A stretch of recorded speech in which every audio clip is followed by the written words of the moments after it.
¿Qué tal? Muy buenos días. Durante la próxima media hora vamos a hablar de criminología y lo vamos a hacer con un profesional de aquí de Canarias que ha estado muy metido en casos muy sonados en las islas. Hablamos de Félix Ríos. ¿Qué tal, Félix? Muy buenos días. Muy buenos días. Bueno, ¿qué figura es o cómo podemos denominar la figura del criminólogo? ¿A qué se dedica Félix para que podamos entender su trabajo? Bueno, a mí me gusta definir al criminólogo como un experto en todo lo que tenga que ver con el mundo criminal, ya sean víctimas, agresores, los medios mediante los cuales pues, la sociedad lucha contra el crimen, el control social en general y todo lo que imaginemos que puede tener que ver con la conducta criminal. Eso es un criminólogo, que parece una cosa sencilla, pero que realmente es muy complicado y hay además un montón de ramificaciones. Yo siempre digo que no hay dos criminólogos iguales. Bueno, ¿y qué papel juega el criminólogo dentro de una investigación? ¿Se cuenta con el criminólogo para una investigación oficial, Félix? Bueno, lo que ocurre es que dentro de las muchas tareas que puede desarrollar un criminólogo hay un ámbito, que es el ámbito de la investigación criminal, sobre todo a nivel de pericial, ¿no? Por así decirlo. Quiero decir, en una investigación normal, pues la policía desarrolla una serie de labores cuando tienen que intentar, pues, componer, ¿no?, el puzzle de un crimen o de una conducta delictiva en general. Y los criminólogos en este caso lo que podemos hacer es hacer ese mismo papel, pero para el resto de las partes que están vinculadas a un procedimiento. Por ejemplo, a nosotros el abogado de una víctima nos puede contratar pues, para que valoremos todas y cada una de las pruebas que se han practicado. Sí, porque no sé hasta qué punto el abogado tiene conocimiento de todas esas pautas, ¿no? Que más bien controla el criminólogo. Claro, somos ¿no? una figura nueva, pero ya cada vez más, sobre todo aquí en Canarias, nos hemos abierto paso en ese camino. El abogado no es un experto en todas las pruebas. Sin embargo, el criminólogo sabe un poco de todas y cada una de las pruebas. Entonces nosotros le asesoramos sobre cómo debe valorar esas pruebas, qué preguntas puede hacerle, por ejemplo, a un médico forense si va a juicio o a un policía sobre la inspección ocular, e incluso también podemos aportar nuestros propios informes. Por eso nuestra actuación normalmente suele estar vinculada no tanto dentro de las fuerzas y cuerpos de seguridad, sino de lo que sería la figura como la defensa, la acusación particular o la acusación popular, por ejemplo. Pero hay criminólogos dentro de los cuerpos de seguridad del Estado. Igual que hay psicólogos, hay criminólogos y hay otra gente pues titulada en otro tipo de materias que trabajan dentro de la policía. Lo que pasa es que no desarrollan una labor específica como criminólogos en este caso, sino pues labores que puede desarrollar pues cualquier otro policía. Normalmente suelen acceder casi directamente a ser inspectores de policía y la mayoría suelen estar en grupos de homicidios o en grupos de delitos contra las personas. Pero no desarrollan una tarea exclusiva de criminólogo como sí puede ocurrir en otros países donde una figura de un criminólogo es tan común como la figura de un psicólogo, por ejemplo. Claro, porque muchos se preguntarán, Félix, me gusta ser criminólogo, pero ¿qué salida tengo? ¿Qué salida profesional? Estamos hablando de que en España puede ser una profesión en auge. Me decías, entre 2.000 y 3.000 profesionales dedicados a este sector, ¿no? La criminología, pero ¿qué posibilidades tienen de futuro? Posibilidades y es una carrera universitaria. Por supuesto, es un grado, ¿no? Dentro de Bolonia es un grado, es una carrera que efectivamente yo animo a la gente a que lo estudie, pero es cierto que tenemos el hándicap de que no vas a salir a la calle y vas a ver una oposición pues en este caso del gobierno de Canarias o de un ayuntamiento pidiendo plazas de criminólogos. Eso no va a ocurrir, ¿no? En España estamos mal acostumbrados a ir siempre directamente a la administración pública como primera salida profesional. El problema es que los criminólogos tienen que buscarse la vida en España. Eso quiere decir que tienen que ofertarle a determinadas administraciones o a particulares, en este caso yo lo hago a abogados normalmente, pues ¿para qué sirvo yo y en qué puedo ser útil? Ese es, digamos, el pequeño problema que hay. Pero no creo que sea un problema que no tenga solución. Yo creo que basta con que las universidades, que son las que cobran las matrículas por tener a un montón de alumnos deseosos de estudiar criminología, porque es una carrera muy llamativa, tienen que crear vínculos de prácticas con determinadas instituciones y con determinados despachos o empresas privadas para que esta gente pues vaya teniendo pues una plaza. Por ejemplo, te puedo decir que un criminólogo puede trabajar en instituciones penitenciarias dirigiendo programas de reinserción de delincuentes, en programas que tengan que ver, por ejemplo, también con el tratamiento de menores, en pisos de acogida, en casi todo lo que creas que puede trabajar, por ejemplo, un trabajador social o un psicólogo enfocado a lo que sería pues, la reeducación de determinado tipo de conductas. A nivel periodístico, pues se puede trabajar apoyando pues, a los equipos de investigación, por ejemplo, de una redacción, ¿no? Hay muchos periodistas hoy en día que han estudiado criminología, ¿no? Algunos de las cadenas nacionales más importantes. en ayuntamientos para dirigir programas de tratamiento o, bueno, o programas, por ejemplo, para intentar atajar la drogodependencia, por ejemplo. Es un ámbito en el que también nosotros trabajamos mucho. Y bueno, entre otras cosas, pues en el ámbito judicial, en todas las pruebas, digamos, que puedan ser interpretadas por un experto, un pequeño experto en todas y cada una de las materias, ¿no? Por ejemplo, que es la tarea que más desarrollamos nosotros, englobada dentro también de lo que es, pues, las últimas corrientes que hay, que es sobre todo el estudio de los perfiles criminales que tantas publicaciones y tanta prensa y televisión pues está colapsando hoy en día, ¿no? Hablando de televisión, de series de televisión, ¿hasta qué punto también ha influido todas estas series de televisión que hay en torno al mundo del crimen, de la criminología, en el hecho de que mucha gente se haya entusiasmado por estudiar criminología? De todas maneras, ¿hasta qué punto todo es real lo que se ve en televisión? No, hombre, todo no es real, en tanto te puedo comentar que, por ejemplo, cuando ves un capítulo de CSI, de repente ves que recogen un pelo y dicen, vamos a mandarlo a rastros para que analicen el ADN. Y a los 2 minutos de teleserie, pues tienen los resultados. Nosotros, por Esto ejemplo, no ocurre en la vida real. no, te pongo el ejemplo de que en el caso de Marisa Hernández, que nosotros lo llevamos directamente, la chica deficiente mental asesinada y brutalmente violada en San Juan de la Rambla hace varios años, pues conseguimos reabrir el caso y estuvimos esperando casi 2 años por una prueba de ADN. Entonces, cuando la realidad es esa, te das cuenta que la televisión y otros países pues distan mucho de lo que es el día a día.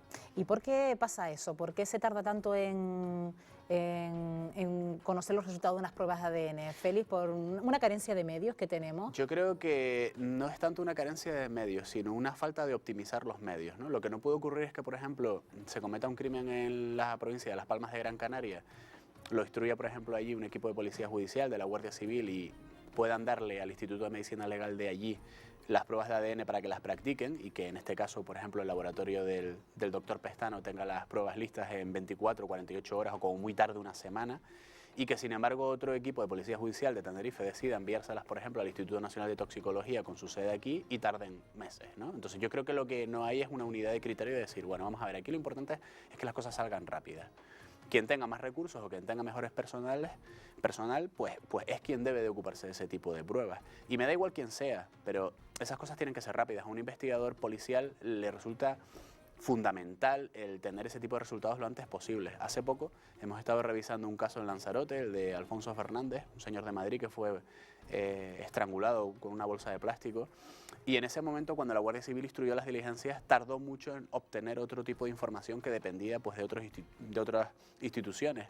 Bueno, pues eso ocasionó que el caso quedara sobreseído por falta de pruebas y que las asesinas de este señor, por ejemplo, ahora estén campando a sus anchas. Lo que existe es una falta de optimizar esos recursos, ¿no? Si esos recursos se llevan de manera óptima, como pasa en cualquier empresa, por ejemplo, que tú sabes que está la figura del controller, ¿no? La persona que optimiza procedimientos para que la empresa sea rentable, ¿no? Pues en la administración pública y menos en la administración judicial y policial no ocurre esto. Si eso ocurriera no tendríamos este tipo de problemas. Ya que hablabas del caso de Marisa, fue un caso ocurrido en el año 2003 en San Juan de la Rambla, en la isla de Tenerife.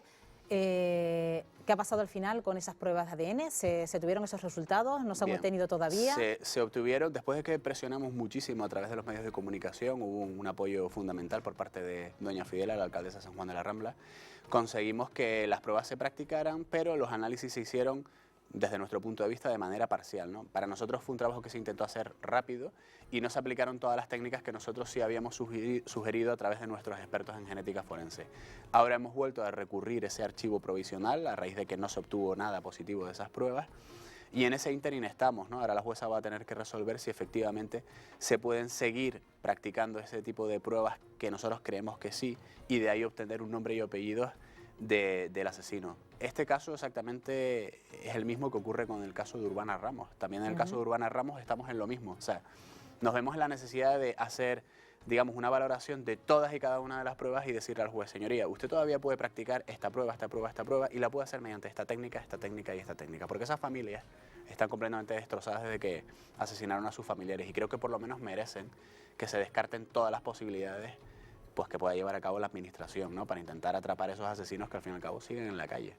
El caso de Urbana Ramos tenemos que remontar incluso mucho tiempo antes, al año 2001. ¿En qué punto se encuentra precisamente el caso de Urbana Ramos?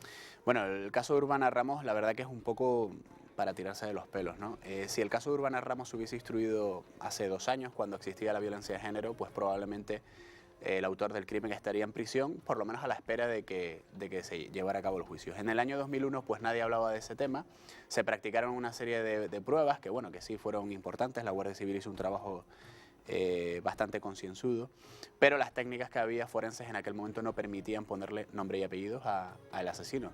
Creemos que con las técnicas modernas sí se puede, así se lo indicamos a la jueza en este caso, que es la encargada de custodiar ese expediente, pero lo curioso de esto es que han estado tirándose la pelota delegación del gobierno, Guardia Civil en Canarias, Guardia Civil en Madrid, juzgado, y han vuelto a archivar sin darse cuenta que resulta que, por ejemplo, en el expediente judicial pues quedan pelos que se pueden analizar, que están ahí en sobres, que nosotros los hemos visto, y que se pueden practicar determinado tipo de cuestiones. Pero cuando no hay alguien dentro de la administración que se sienta, ni en este caso la Fiscalía, ni siquiera se ha movido para intentar tener un interés especial. Yo no he visto a la fiscal de violencia de género, a doña Paquita, interesarse en este caso. Me dirán que es porque no se catalogó como violencia de género. Muy bien, eso habría que verlo hoy en día, ¿no? Pues no he visto a nadie interesado en decir, quedan estos pelos, no quedan estos pelos, quedan estas manchas de sangre, venga, vamos a ver qué es lo que se puede hacer, hay que llamar por teléfono, hay que hacer esto, no. Aquí todo el mundo se ha ido pasando la pelota y de repente nos hemos vuelto a encontrar con un archivo provisional que, por supuesto, hemos tenido que recurrir diciéndole al juez, pero señoría, es que usted no puede archivar porque ordenó que se practicaran unas pruebas y esos pelos, esos indicios están aquí en el expediente algunos, otros están en Madrid, y es cierto que otros se han destruido, desgraciadamente porque la policía antiguamente, pasado un cierto tiempo, destruía indicios, ¿no? Pero eso se puede hacer y hay que hacerlo, ¿no? Pero falta alguien que de repente esté pinchando y a veces parece que nosotros los criminólogos pues somos un poco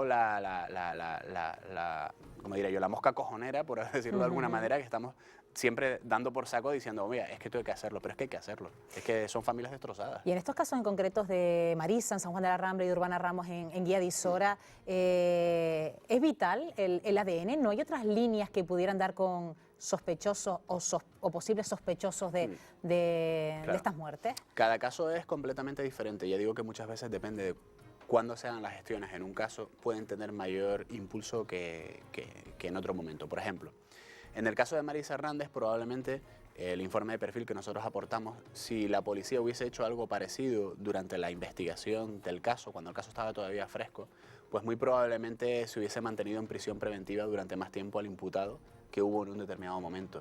A día de hoy, casi 20 años después, en algunos casos, en otros casos 10, 15, a un juez le tiembla la mano cuando tiene que coger a un señor directamente y decirle, bueno, siéntese usted ahí porque todas las pruebas apuntan a que es usted y aún así voy a hacer que la policía, que la Guardia Civil siga trabajando pues en ADN y en otro tipo de pruebas. ¿Y hasta qué punto también se le hace seguimiento a esa persona durante el paso de los años? Porque no sé hasta qué punto una persona tiene remordimientos con el paso de los años, le tiembla la conciencia y es capaz de dar un paso, ¿no? Es difícil. Lo que sí te puedo decir es que, por ejemplo, nosotros damos un paso más allá de lo que hace la administración. Nosotros perseguimos a los asesinos y los acorralamos desde el punto de vista social. Eso quiere decir que, por ejemplo, te puedo decir que el responsable, que sabemos que es el responsable del crimen de Urbana Ramos, que por una falta de tecnicismos probatorios, pues no podemos sentarnos de nuevo en el banquillo todavía, pues sí le hemos hecho la vida imposible en el sentido de saber que todo el mundo entienda qué es lo que pasó y que todo el mundo conozca la verdad de lo que le pasó a Urbana, ¿no? Porque concretamente este señor se ha dedicado a los distintos lugares donde ha ido viviendo, ¿no? Y huyendo al mismo tiempo a contar historias que no tenían nada que ver con la realidad de Urbana, ¿no? Como que, por ejemplo, pues que murió producto después de un infarto, o que murió producto de una muerte accidental o cosas así. Entonces nosotros sí tenemos esa ventaja de que estamos al lado de las familias y vamos directamente pues de frente, ¿no? Y realmente yo lo que digo es una cosa, cuando nosotros revisamos un caso, siempre le damos la oportunidad a todo el mundo de que participe. Entonces cuando tú encuentras a un sospechoso fundamental, o por ejemplo en algún caso a quien era el marido de la víctima, y de repente le ofreces la oportunidad de decir, bueno, vamos a revisar el caso de esta señora porque apareció fallecida y no se ha resuelto, y esa persona te dice que no quiere colaborar, eso ya te dice mucho, ¿no? Y eso pasa en el caso de Urbana. Está pasando con el caso de Marisa, le hemos pedido colaboración y vamos a pedirle colaboración a muchos vecinos que vivían en la calle Estrecha, que es una calle donde sabemos que tuvo lugar el asesinato y violación de Marisa, y hay determinadas personas que no quieren colaborar. Sabemos quiénes son quienes no quieren colaborar. Pero es posible que no hayan testigos, alguien que haya visto algo. Hablábamos de que pueda temblar la conciencia del supuesto asesino o sospechoso, pero no en ese sentido habrán testigos que a lo mejor hayan visto algo no solo hablando del caso Urbana Ramos sino y de Marisa, sino en casos en general, que puedan decir en determinado momento, es que ya no puedo más con esta conciencia y yo he visto algo y lo tengo que decir? Lo que pasa es que hay que facilitarles la vía. Nosotros en estos casos, por ejemplo, solemos incorporar una especie como de carteles, ¿no? Que creamos con unos números de teléfono y unos perfiles de Facebook que permiten de alguna manera pues lo que sería el que estas personas esa información la puedan aportar, pues con un email, con un teléfono, etcétera. Pero no siempre se consigue y también depende de cada caso concretamente. ¿Y qué presión también pueden hacer los medios en la resolución de estos casos? ¿También se pide la colaboración de los medios de comunicación para poder reactivar estos casos y que vuelvan a la luz pública? Bueno, los medios de comunicación son un arma de doble filo, ¿no? Por un lado, efectivamente pueden ayudar muchísimo un caso, pero también por otro lado pueden estropear muchísimo un caso. Entonces hay que tener mucho cuidado lo que se hace con un medio de comunicación y cómo se hace. Eso es lo importante. No es importante que el medio de comunicación actúe, sino saber qué medio utilizas, en qué momento y para qué. Y sobre todo quién da la información. No es lo mismo que la información salga yo, a que salga la madre de la víctima, a que salga un hermano, un primo, un conocido. ¿Hasta qué punto la presión mediática puede hacer que incluso se ralentice una investigación? ¿Puede pasar? No solamente puede pasar, sino que en muchas ocasiones ocurre, ¿no?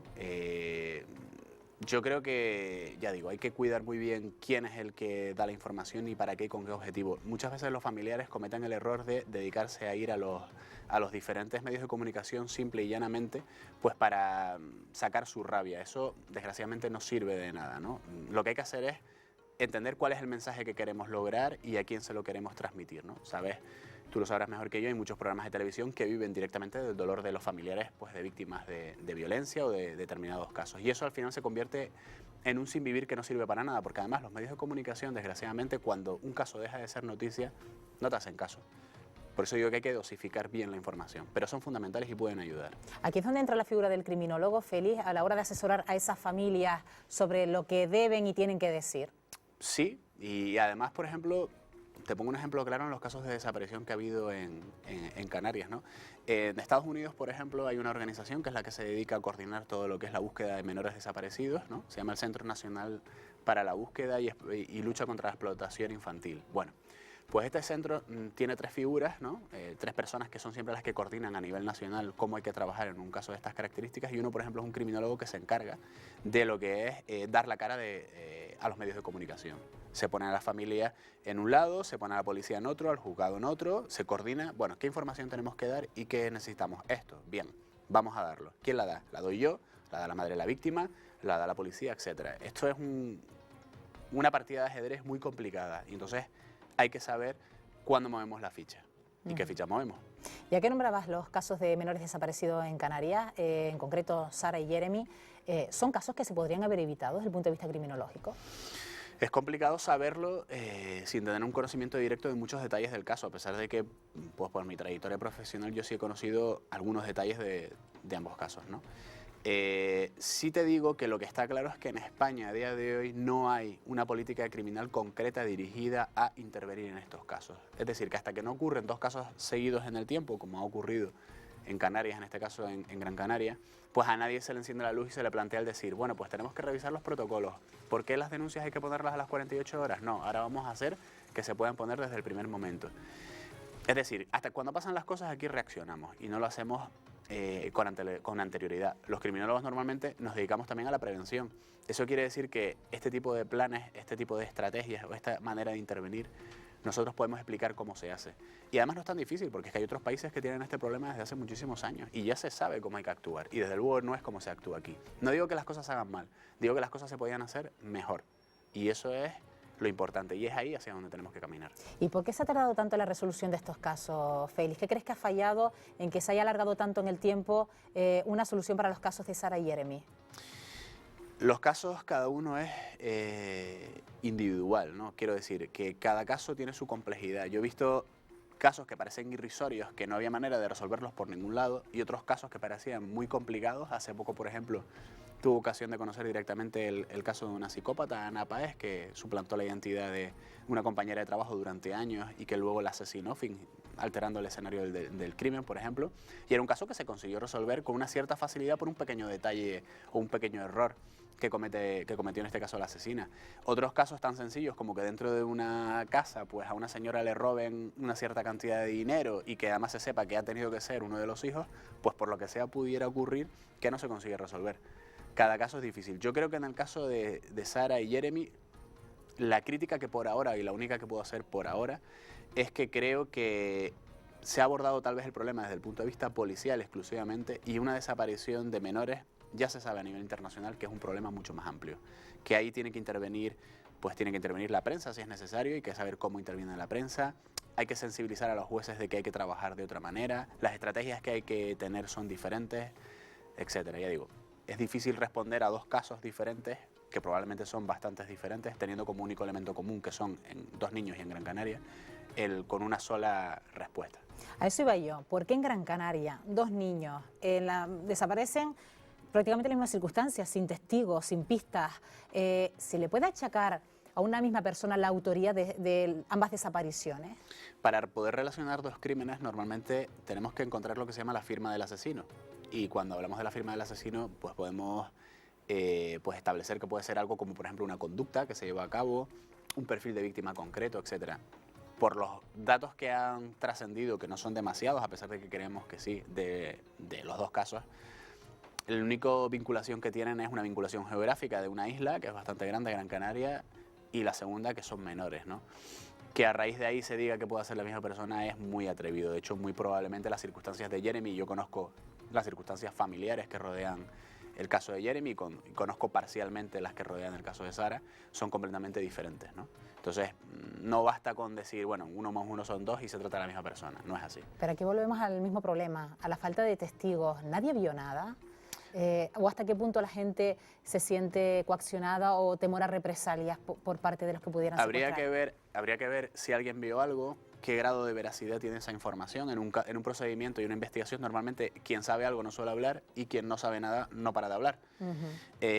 Habría que valorar exactamente esa información, qué trámite se le da después por parte, por ejemplo, de la policía, ¿no? Tú recibes una información y luego tienes que saber qué haces con esa información, ¿no? Te puedes encontrar con un investigador policial muy bueno que sepa qué hacer y otro que no. Nosotros reabrimos un caso del año 92 en Córdoba hace poco y lo hicimos con un equipo canario de forenses, por ejemplo, gracias exclusivamente a que encontramos una persona a través de los medios de comunicación que nos dio una información sobre un posible sospechoso porque había visto, por ejemplo, en este caso un vehículo.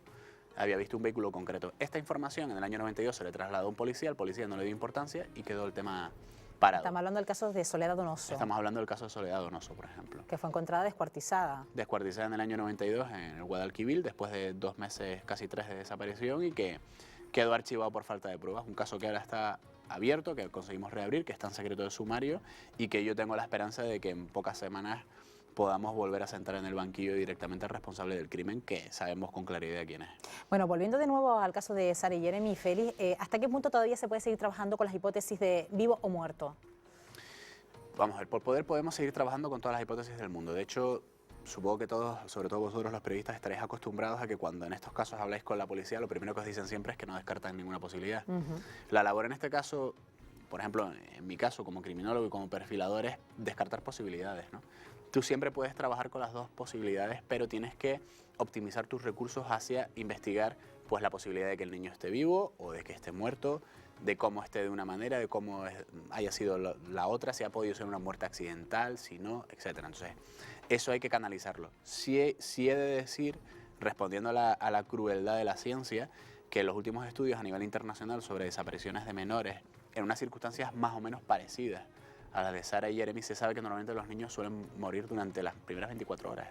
Es decir, que si durante las primeras 24 o 48 horas no optimizamos los recursos, primero, tenemos menos posibilidades de encontrar a un niño con vida y, en segundo lugar, aun encontrándolo muerto, conseguir encontrar al responsable es muy difícil si no empleas todos los recursos en ese periodo de tiempo. Por eso, por ejemplo, en Estados Unidos existe la alerta Amber. La alerta Amber es una alerta que se activa rápidamente en el caso de que ocurra una desaparición con unas características, vamos a llamar, parecidas a las que pudieron haber ocurrido a Jeremy y a Sara, ¿no? Entonces, cualquier jefe de policía de un pueblo alejado de cualquier estado de Estados Unidos, haciendo una llamada al Centro Nacional para la búsqueda de menores desaparecidos, responde a 3 preguntas y automáticamente, por ejemplo, se activan pues paneles de control en las autopistas con la fotografía de los niños. Las cadenas de televisión y radios empiezan constantemente a emitir boletines sobre el asunto, dando detalles concretos que pudieran ayudar. Todos los policías de la zona empiezan a barajar información. Es decir, ya todo eso está preparado para que cuando ocurre actuemos. Sabrás que, por ejemplo, en el caso de Jeremy, cuando se fue a cumplir un cierto aniversario del fallecimiento, yo recuerdo incluso haber estado aquí en la televisión canaria hablando de eso, de repente aparecen datos que da la Guardia Civil sobre detalles sobre la desaparición. La vestimenta. Bien, ¿por qué esos detalles no se dieron en el momento de la desaparición, en las 24 o 48 horas? Pues la Guardia Civil lo que contestó en ese momento es porque no lo creyeron oportuno. Habrá que ver, cuando conozcamos los detalles del caso, si eso responde a una decisión correcta o no. Yo espero que sí, pero lo que está claro es que cuando desaparece un chiquillo, creo que a todo el mundo le coge de sorpresa y no hay unos protocolos establecidos en España, ni muchísimo menos en Canarias, que podríamos ser pioneros en eso y no es tan difícil, para intentar minimizar las consecuencias, ¿no? Y ha habido, no casos como el de Sara y Jeremy, pero sí sabemos que ha habido algunos amagos pues, de intentos de secuestros de niños en determinadas circunstancias que han salido en la prensa y yo creo que también en esos casos a veces no se sabe qué hacer y el policía no sabe qué hacer. Eso que se dice muchas veces, intento de secuestro en un centro comercial, ¿eso tiene que ver con leyendas urbanas? Puede ocurrir, es que ten en cuenta que hay muchísimos casos de los que no nos enteramos. O sea, hay muchísimos casos que no trascienden en la prensa por lo que sea. Por ejemplo, todo lo que tenga que ver con agresiones sexuales no suele trascender en la prensa porque las familias de la víctima no quieren causarle una segunda estigmatización, digamos, ¿no? Un segundo estigma a lo que es el menor. En Estados Unidos, por ejemplo, para los centros comerciales existe el código Adam. Eso quiere decir que desde que un niño se pierde dentro de un centro comercial, se sabe qué protocolo hay que seguir para sellar el centro comercial y que de ahí no salga nadie sin verificar que efectivamente el niño se ha encontrado. Es decir, por ejemplo, se cierran las puertas y se identifica a todas las personas que salgan y que vayan acompañados de menores, por ejemplo. Se dan alarmas dentro del centro comercial. O sea, en algunas películas ocurre, ¿no? Y recuerdo un capítulo de CSI incluso hablando de ese tema, ¿no? Y aquí, por ejemplo, pues no tenemos ni idea. Como se te pierda el niño pues en un centro comercial de Tenerife o de Gran Canaria, pues se lo dices al vigilante de seguridad. El vigilante de seguridad dirá que, bueno, vamos a pasar el aviso por audio, pero a lo mejor cuando eso ocurre, ¿quién sabe dónde está el niño ya? Félix, seguimos hablando de menores. ¿Le ha sorprendido a los criminólogos el perfil de José Bretón, el de los niños de Córdoba? No, en absoluto. Dice que incluso ha sido un perfil extraordinario, ¿no? Sí. Desde el punto de vista criminológico, no sé hasta qué punto. No, lo que pasa es que yo creo que es un perfil que se conoce poco, ¿no? Pero sí, yo creo que casi desde las leyendas de la Grecia clásica se habla en muchas ocasiones de figuras pues de dioses que para intentar dañar a su pareja pues canalizaban ese daño sobre los menores, ¿no? Yo creo que eso es una manera de extremar lo que se llama el síndrome de alienación parental, ¿no? Que es cuando los padres se separan, muchas veces se utilizan a los hijos para dañar al otro cónyuge. En este caso, ese daño parece ser que ha sido un daño incluso físico. No es tan raro, sí es poco común, pero no es una cosa muy excepcional. O sea, quienes trabajamos con la conducta criminal, los psiquiatras forenses, los psicólogos forenses, los criminólogos, los policías, sabemos que casos parecidos a este, a lo mejor no tan sonados, pues ocurren y han ocurrido en España y en Canarias. Pero sorprende también la actitud tal vez calculadora de José Bretón, cuando sabemos que a lo mejor, vale, no es justificado, pero un padre mata a un hijo por un arrebato, por un momento de enajenación, pero en este sentido José Bretón se ha mantenido firme, incluso prácticamente sin derrumbarse. ¿Esto es normal, que un padre no se derrumbe al haber matado a sus hijos y que, por ejemplo, incluso algunos hayan incluso optado por el suicidio? Un sociópata normalmente, o un psicópata, hay quien quiere diferenciar los términos, otros comentan los dos términos de la misma manera. Es una persona que no sufre ningún tipo de remordimiento, es que incluso crea una realidad paralela si es necesario y no tiene ningún remordimiento en ese sentido. Es completamente normal que este señor pues haya creado sus propias barreras mentales y que esas barreras mentales sean inexpugnables porque probablemente es que le da igual. O sea, es que él a nivel personal le da igual lo que le haya podido ocurrir a los niños. Un caso similar, por ejemplo, el que comentaba antes de Ana Páez en Barcelona. Yo me entrevistaba con algunos investigadores policiales la semana pasada y ellos me decían que los interrogatorios de esta señora ni se inmutaba y en el juicio hablaban de todo lo que ella había hecho y cómo había calculado meticulosamente el asesinato de una compañera suya de trabajo durante meses y ella es que ni se despeinaba, ¿no? Más cercanos, el caso de Vista Bella, que conozco personalmente porque mi asociación está personada en el procedimiento y en ese caso, pues cuando han ido a declarar, pues en este caso la autora directa, ¿no? Y material del crimen o quien seguramente así va a ser enjuiciada, pues contaba como una completa naturalidad lo que había pasado, ¿no? Porque dentro de sus traumas psicológicos y psiquiátricos que tiene y que tenía desde hace mucho antes, pues para ella es normal el haber tomado esa decisión en ese momento, aunque para nosotros sea una cosa tan increíble y tan espeluznante que no podamos entenderlo. ¿Y hasta qué punto se diferencia un informe psicológico de uno criminológico, Félix?